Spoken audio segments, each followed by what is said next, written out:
जब मैं 6 मंथ्स की थी तो जो पोलियो ड्रॉप्स लगती हैं वो ख़राब थी, तो वो मुझे रिएक्ट कर गई, तो वो प्रिवेंशन की बजाय मुझे पोलियो हो गया। शुरू से ही मुझे मेरे पेरेंट्स ने, मेरे फादर ने, मेरी मदर ने मुझे ऐसा माहौल दिया था कि बिल्कुल नॉर्मल माहौल। उन्होंने कभी ये महसूस ही नहीं होने दिया था कि हाँ मुझे कोई प्रॉब्लम है। जैसे कि मेरी स्कूलिंग भी रेगुलर थी, प्लस रेगुलर मैं जाती थी स्कूल में, बच्चों के साथ बैठती थी, खेलते थे मेरे साथ वो। जैसे कि मेरी लव मैरिज है, तो हाँ जी मेरी लव मैरिज है, तो हस्बैंड का सपोर्ट तो शादी से पहले ही था, तो वो बहुत ही सपोर्टिव थे, मोटिवेट करते रहते थे मुझे चीज़ों को लेके। एक माइंड काउंसलर हूँ, माइंड हीलिंग करती हूँ मैं, साइकोथेरेपिस्ट। तो उसमें भी बड़े लोग मेरे पास आते हैं, तो वो मुझे ही देख के बड़ा मोटिवेट हो जाते हैं और अपनी प्रॉब्लम्स भूल जाते हैं। ਹਿੰਮਤੇ ਮਰਦਾਂ ਮਦਦੇ ਖੁਦਾ।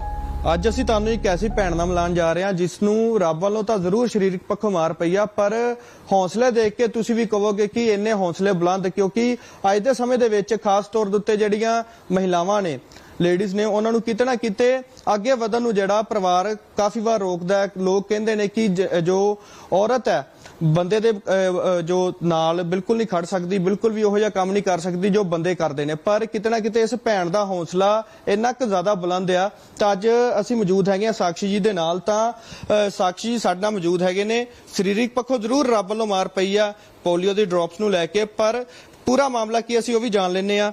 ਤਾਂ ਸਾਕਸ਼ੀ ਜੀ ਸਵਾਗਤ ਹੈ ਤੁਹਾਡਾ ਜਗਬਾਣੀ ਟੀਵੀ ਦੇ ਉੱਤੇ। Thank you so much. Sakshi ਜੀ ਸਭ ਤੋਂ ਪਹਿਲਾਂ ਤਾਂ ਆਪਣੇ ਬਾਰੇ ਦੱਸੋ ਕਿ ਕੀ ਹੋਇਆ ਸੀ ਇਹੋ ਜਿਹਾ ਕਿ ਜਦੋਂ ਮਤਲਬ ਪੋਲੀਓ ਦੀ ਬੂੰਦ ਦੇ ਨਾਲ ਜੋ ਤੁਹਾਨੂੰ ਰੱਬ ਵੱਲੋਂ ਜ਼ਰੂਰ ਮਾਰ ਪਈ, ਇੱਕ ਵਾਰੀ ਜ਼ਰੂਰ ਖੁੱਲ ਕੇ ਇਹ ਗੱਲ ਦੱਸੋ।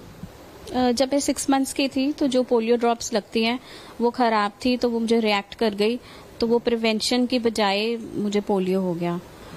तो उससे बहुत ज़बरदस्त अटैक था वो कि मेरी आवाज़ भी चली गई थी।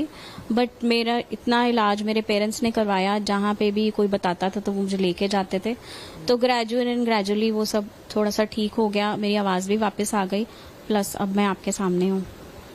लाइफ में जब ऐसा पार्ट सामने आया, देखने को मिला कि जब आपको ऐसे हुआ, तो लाइफ में मन में क्या चलता था कि मतलब, क्योंकि सारे जो लोग थे हंसते थे, खेलते थे, आते जाते थे कहीं भी, तो आप चल नहीं सकते थे, तो कितना दुख लगता था? शुरू से ही मुझे मेरे पेरेंट्स ने, मेरे फादर ने, मेरी मदर ने मुझे ऐसा माहौल दिया था कि बिल्कुल नॉर्मल माहौल। उन्होंने कभी ये महसूस ही नहीं होने दिया था कि हाँ मुझे कोई प्रॉब्लम है। जैसे कि मेरी स्कूलिंग भी रेगुलर थी, प्लस रेगुलर मैं जाती थी स्कूल में, बच्चों के साथ बैठती थी, खेलते थे मेरे साथ वो। मेरी फ्रेंड्स भी बड़ी कोऑपरेटिव थी, मेरी टीचर्स बड़ी कोऑपरेटिव थी। तो बचपन में तो कुछ ऐसा महसूस नहीं होता था, क्योंकि कुछ भी कमी मेरे पेरेंट्स ने छोड़ी नहीं थी जो मुझे लगता कि मैं ऐसी हूँ तो मेरी पूरी नहीं हो रही है। तो बचपन में तो कुछ ऐसा नहीं लगता था। तो क्योंकि कोई पार्ट ऐसा आया हो जब आपको लगा हो कि मतलब मेरे को ऐसा भगवान को नहीं करना चाहिए था, मतलब क्योंकि जब इंसान की मैरिज होती है, सबसे ज्यादा मेन पार्ट तो वो होता है ना कि जब हमने एक घर छोड़ के दूसरे घर जाना होता है। तो आपके हस्बैंड का कितना सहयोग रहा आपके साथ? जैसे कि मेरी लव मैरिज है, तो हाँ जी मेरी लव मैरिज है, तो हस्बैंड का सपोर्ट तो शादी से पहले ही था, तो वो बहुत ही सपोर्टिव थे, मोटिवेट करते रहते थे मुझे चीज़ों को लेके कि नहीं ऐसे नहीं करना, ऐसे करो तो ये अच्छा होएगा। तो उनकी तो फुल सपोर्ट थी और आज दिन तक भी है। मैम अगर हम बात कर लें कि आपके वर्किंग की, तो क्या क्या वर्क कर लेते हो आप आज के टाइम पे, और स्टडी क्या है आप? मैंने इंग्लिश ऑनर्स किया हुआ है, और मेरी बुटीक है साक्षीज क्रिएशन के नाम पे। फिर मेरा एक फैंसी ड्रेस स्टोर है जिसका नाम है just kidding fancy dress store. इसमें फैंसी ड्रेसेस मिलती हैं बच्चों की, प्लस हम एनुअल फंक्शंस करते हैं स्कूल्स के साथ, प्लस यूनिफॉर्म्स भी बनाते हैं ऑन ऑर्डर। और मैं एक माइंड काउंसलर हूँ, माइंड हीलिंग करती हूँ मैं, साइकोथेरेपिस्ट। तो उसमें भी बड़े लोग मेरे पास आते हैं, तो वो मुझे ही देख के बड़ा मोटिवेट हो जाते हैं और अपनी प्रॉब्लम्स भूल जाते हैं। और अब मैंने एक NGO फॉर्म करी है जिसका नाम है परिवर्तन एक नई सोच। तो उसमें क्या है कि हम जो मेरे जैसे लोग होते हैं, ऑटिस्टिक लोग होते हैं, बच्चे होते हैं, उनको हम स्टेज पे लेके आते हैं, उनको परफॉर्म कराते हैं, तो बहुत ही खुश होते हैं नॉर्मल बच्चों के साथ परफॉर्म करके। ये इवेंट्स हम नाट्यशाला में करते रहते हैं। प्लस हमारी एनजीओ इंफ्रास्ट्रक्चर पे वर्क कर रही है। जैसे कि आपने देखा होगा, हर जगह स्टेप्स होते हैं, रैंप्स नहीं है, तो हमारी एनजीओ हर जगह गार्डन में, पार्क्स में और मार्केट में रैंप्स बना रही है।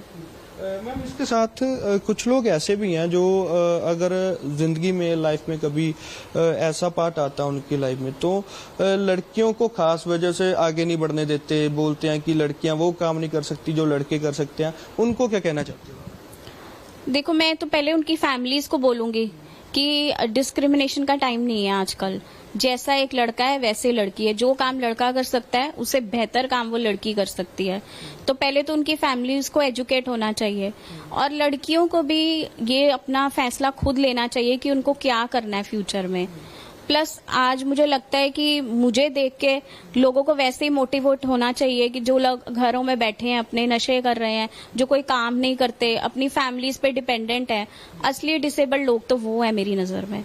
क्योंकि आज के समय में आप कहीं ना कहीं, क्योंकि लाइफ में ऐसा पार्ट जरूर आता है कि जब बंदा बिल्कुल चल ना सके तो उसके बाद भी फिर भी मतलब ऐसे काम करना, अपनी दुकान भी चलानी, मतलब अपना प्रॉपर तरीके से प्रोफेशन के साथ जुड़ के रहना।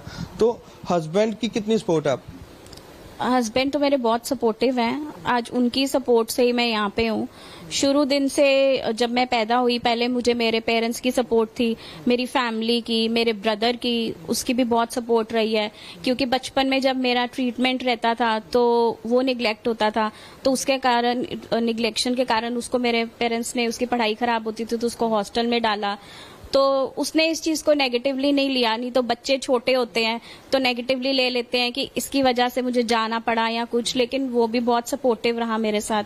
तो ओवर एंड ऑल मुझे एंड से, अब शुरुआत से लेके अब तक सारे रिलेशंस ऐसे मिले कि जो बहुत ही सपोर्टिव थे। Mother, father, brother, family, husband, friends, तो सभी बहुत सपोर्टिव थे।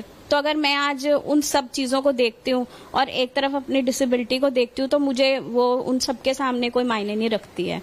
मैम, एम क्या है आपका? क्या करना चाहते हो आगे लाइफ? अभी तो मेरा यही एम है कि जो मेरे जैसे लोग हैं, जो वोकल नहीं है, जो अपने आप एक कॉम्प्लेक्स में रहते हैं, जो अपने, जो उनकी एबिलिटीज हैं उनको बाहर नहीं निकाल सकते, तो ऐसे लोगों को प्लेटफॉर्म देना, ऐसे लोगों को मंच पे लाना और उनकी एबिलिटी को पॉलिश करके दुनिया के सामने खड़े करना कि हाँ, उनका भी कोई वजूद है। ਤੇ ਸਾਡੇ ਨਾਲ ਮੌਜੂਦ ਹੈਗੇ ਨੇ ਸਾਕਸ਼ੀ ਦੇ ਹਸਬੰਡ ਵੀ, ਉਹਨਾਂ ਨਾਲ ਵੀ ਗੱਲ ਕਰਦੇ ਆ। ਤਾਂ ਸਰ, ਕਿਵੇਂ ਲੱਗਾ ਕਿ ਜਦੋਂ ਤੁਹਾਨੂੰ ਪਤਾ ਲੱਗਾ ਕਿ ਤੁਹਾਡੇ ਜਿਹੜੇ ਵਾਈਫ ਨੇ ਉਹ ਇਦਾਂ ਮਤਲਬ ਡਿਸੇਬਲ ਨੇ, ਇਦਾਂ ਨਹੀਂ ਚੱਲ ਸਕਦੇ, ਤਾਂ ਕਿੰਨਾ ਕੁ, ਕਿਉਂਕਿ ਕਿਤੇ ਨਾ ਕਿਤੇ ਲਵ ਮੈਰਿਜ, ਜਿੱਦਾਂ ਉਹਨਾਂ ਨੇ ਦੱਸਿਆ ਤੁਹਾਡੀ ਲਵ ਮੈਰਿਜ ਹੈ, ਤਾਂ ਕਿਤੇ ਨਾ ਕਿਤੇ ਅੱਜ ਦੇ ਸਮੇਂ ਦੇ ਵਿੱਚ ਵੀ ਲੋਕ ਪਿੱਛੇ ਹਟ ਜਾਂਦੇ ਨੇ ਅਗਰ ਪਾਰਟਨਰ ਦਾ ਇਦਾਂ ਪਤਾ ਲੱਗੇ ਕਿ ਕਿਸੇ ਤਰੀਕੇ ਦੇ ਨਾਲ ਕੋਈ ਪ੍ਰੋਬਲਮ ਹੈਗੀ ਆ, ਪਰ ਤੁਸੀਂ ਨਾਲ ਖੜੇ ਰਹੇ ਇਦਾਂ। सर, हर एक बंदा ना एक्चुअली दूसरे की डिसेबिलिटी देखने की कोशिश करता है। नेगेटिव हम हर चीज देखने की कोशिश करते हैं, किसी का पॉजिटिव नहीं देखते। तो मैंने उनकी एबिलिटीज देखी, उनकी नेचर देखी, उनके इंटेलेक्चुअल देखा, तो ये सारी चीजें मेरे को अच्छी लगी। तो अदरवाइज वो सारा खुद, मैं वही कह रहा हूँ कि वो सेल्फ डिपेंडेंट है। आज अगर किसी को हम डिसेबल बोलते हैं, डिसेबल वो है जो किसी के ऊपर डिपेंडेंट है, ठीक है, जब बर्डन बना हुआ है। जो खुद काम कर रहा है और लोगों को रोजगार दे रहा है, तो हम उसको डिसेबल बोल ही नहीं सकते। तो वो खुद डिसेबल है, वो सारा घर मैनेज कर रहे हैं, बिजनेस मैनेज कर रहे हैं। हम लोग एक नॉर्मल होके भी सिर्फ अपने तक सोचते हैं, लेकिन वो उनको फिजिकली प्रॉब्लम होते हुए भी वो लोगों की प्रॉब्लम्स को मतलब सॉर्ट करने की कोशिश करते हैं। हेजिटेशन इरेज उनका एक पेज है जिसपे वो माइंड काउंसलिंग करते हैं। इतने पेशेंट आते हैं, इतने खुश जाते हैं। साथ में वो एनजीओ चला रहे हैं जहाँ पे स्पेशल बच्चों के लिए काम कर रहे हैं। वो लगता है हम नॉर्मल इंसान भी नहीं इतना काम कर सकते। कितना प्राउडली फील होता है कि ऐसे जब आपकी वाइफ को इतनी हिम्मत है, काम भी करते हैं, पेज भी चलाते हैं, लोगों के लिए भी सोचते हैं, तो कितना प्राउडली फील होता है? देखो, ये तो सारी फैमिली, सारे फ्रेंड्स में मैं तो एक ही बात बोलूंगा, सुपरस्टार है जी सबके लिए। ठीक है, सभी आके बोलते हैं कि यार आप हमारे लिए सबके लिए मोटिवेशन हो। हाँ जी, बहुत अच्छा लगता है सर, बहुत अच्छा लगता है। वो अच्छा काम कर रहे हैं तो ऑब्वियसली सबको अच्छा लगेगा। वाइब्रेशंस अच्छी आती है ना, जब हम किसी के लिए अच्छा काम करते हैं तो एक घर पे खुशी का माहौल होता है, अच्छी अच्छी बातें सुनते हैं, अच्छी वाइब्स रहती हैं, तो पॉजिटिविटी आती रहती है। जो लोग आज के समय में लव मैरिज की खास बात से मैं बात कर रहा हूँ कि जो धोखा दे देते हैं एक दूसरे को कपल्स की, इसको मैंने ऐसे छोड़ दिया, उनको क्या कहना चाहोगे? क्योंकि काफी ज्यादा मोटिवेशनल होना चाहिए, उनको मोटिवेट होना चाहिए आप दोनों की जोड़ी से। सर अगर किसी का डाइवोर्स होता है या कुछ होता है, वो बेसिकली ट्रांसपेरेंसी नहीं है आज की डेट में। शो ऑफ का टाइम है, हर बंदा कुछ होता कुछ हो रहा है, दिखाता कुछ हो रहा है। तो हमारा रिलेशन तभी लॉन्ग टर्म रह सकता है जब हम उसमें ट्रांसपेरेंट रहेंगे, ठीक है ना। अगर लॉयल रहेंगे, ट्रांसपेरेंट रहेंगे, कोई भी रिलेशन खराब नहीं होगा। सेकेंडली टाइम लगता है, टाइम के हिसाब से हर बंदा कोई चीज सीख जाता है, तो इसलिए रिलेशन को टाइम देना बहुत जरूरी है जी। ਤਾਂ ਜੀ ਬਿਲਕੁਲ ਜਿਵੇਂ ਤੁਸੀਂ ਦੇਖਿਆ ਇਹ ਸਨ ਸਾਕਸ਼ੀ ਤੇ ਉਹਨਾਂ ਦੇ ਹਸਬੰਡ। ਤਾਂ ਕਿਵੇਂ ਜਿਸ ਤਰੀਕੇ ਦੇ ਨਾਲ, ਹਾਲਾਂਕਿ ਰੱਬ ਵੱਲੋਂ ਜ਼ਰੂਰ ਮਾਰ ਪਈ ਆ ਕਿ ਤਰੀਕੇ ਦੇ ਨਾਲ, ਸਹੀ ਤਰੀਕੇ ਦੇ ਨਾਲ ਚੱਲ ਨਹੀਂ ਸਕਦੇ, ਪਰ ਹੌਸਲਾ ਉਸੇ ਤਰੀਕੇ ਨਾਲ ਬੁਲੰਦ ਆ ਤੇ ਨਾਲ ਦੀ ਨਾਲ ਉਹਨਾਂ ਵੱਲੋਂ ਜ਼ਰੂਰ ਇਹ ਵੀ ਜਿਹੜੀਆਂ ਉਹ ਭੈਣਾਂ ਨੇ ਜੋ ਆਪਣਾ ਹੌਸਲਾ ਹਾਰ ਚੁੱਕੀਆਂ ਨੇ, ਉਹਨਾਂ ਨੂੰ ਇਹ ਵੀ ਚੀਜ਼ ਦੱਸਿਆ ਉਹਨਾਂ ਨੇ ਕਿ ਆਉਣ ਵਾਲੇ ਸਮੇਂ ਦੇ ਵਿੱਚ ਆਪਣਾ ਜ਼ਰੂਰ ਤੁਸੀਂ ਕੋਈ ਨਾ ਕੋਈ ਕੀਤਾ ਕਰਕੇ ਰੱਖੋ ਤੇ ਨਾਲ ਦੀ ਨਾਲ ਆਪਣਾ ਹੌਸਲਾ ਨਾ ਹਾਰੋ, ਕਿਸੇ ਦੇ ਉੱਤੇ ਡਿਪੈਂਡ ਨਾ ਹੋਵੋ। ਤਾਂ ਆਸ ਕਰਦੇ ਆ ਕਿ ਉਹ ਵੀਰਾਂ ਤੇ ਭੈਣਾਂ ਵਾਸਤੇ ਕਿ ਜਿਹੜੇ ਕਿ ਹੌਸਲੇ ਹਾਰ ਚੁੱਕੇ ਨੇ ਤਾਂ ਜ਼ਿੰਦਗੀ ਦੇ ਵਿੱਚ ਕੁਝ ਕਰਨ ਦਾ ਸੁਪਨਾ ਸੋਚੀ ਬੈਠੇ ਪਰ ਕਰ ਨਹੀਂ ਪਾ ਰਹੇ, ਤੇ ਇਹ ਵੀਡੀਓ ਵੇਖਣ ਤੋਂ ਬਾਅਦ ਜ਼ਰੂਰ ਉਹਨਾਂ ਦਾ ਹੌਸਲਾ ਵੀ ਕਿਤੇ ਨਾ ਕਿਤੇ ਵਧੇਗਾ ਤੇ ਆਉਣ ਵਾਲੇ ਸਮੇਂ ਦੇ ਵਿੱਚ ਕੁਝ ਬੁਲੰਦੀਆਂ ਤੱਕ ਜ਼ਰੂਰ ਪਹੁੰਚ ਸਕਣਗੇ। ਕੈਮਰਾਮੈਨ ਸੰਦੀਪ ਕੁਮਾਰ ਦੇ ਨਾਲ ਅਕਸ਼ੇ ਸੁਨਕ, ਜਗਬਾਨੀ ਟੀਵੀ, ਸ਼੍ਰੀ ਅੰਮ੍ਰਿਤਸਰ ਸਾਹਿਬ।